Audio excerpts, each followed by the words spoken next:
It was an early December night, and we were having our first snowstorm of the year. I was in my bed watching some low-budget Christmas film while texting various friends, mostly my friends George and Pat. We used to text in the three-person group chat. Everything was as it should be when I felt my heart drop to my stomach as a bang came from the window right next to my bed. I opened the curtain, but there was no one standing out there. Then there was another one.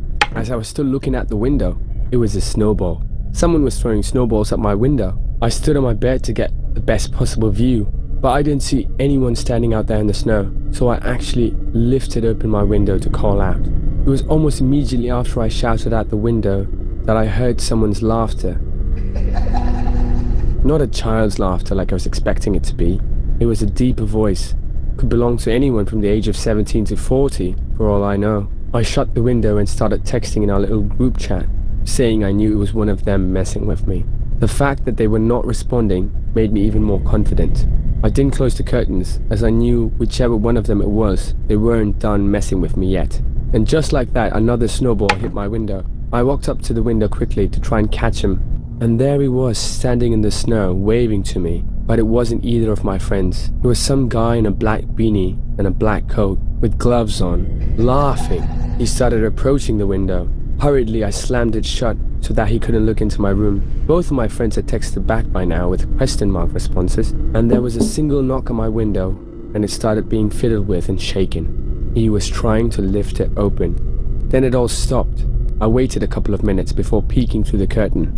It seemed like the coast was clear, so I finally went to go tell my mom and dad about the whole thing. We came back to have a look at my window. Sure, my dad believed me. He literally saw the footprints in the snow, but he just didn't see it necessary to call the police, figuring that whoever was out there had given up. My dad turned on all the outside lights, just as a deterrence, and then they went to sleep. I stayed up in my room with the lights off, continuing to watch movies. My door clicked open. I said, "Get out," assuming it was my little brother. The door shut, so I guess he listened to me. Silence, except for the TV. I watched for a long while, and then a click on my wooden floor. I turned halfway through, repeating, "Get out," in a louder voice, when I realized it was not my little brother. It was a tall man, the man with the black beanie and the coat from outside. He started waving to me again at the doorway. Then, he put his pointer finger up to his lips. He started walking over to my bed, and that's when I got up ready to defend myself. He approached faster now, easily grabbed me and covered my mouth with his hand. There was a wet white towel in his hand that he was pressing to my face. He pressed it against me for a long time. I tried to break free and scream, but I couldn't, and that was the last thing I remember before everything went black. I woke up in my living room with my parents and police hovering over me. An ambulance had arrived. My dad had heard the commotion going on in my room and came in to find the man standing over me. My dad, much larger than this man, managed to overpower him, but not for long. Before the police could arrive, he ran out the front door and disappeared.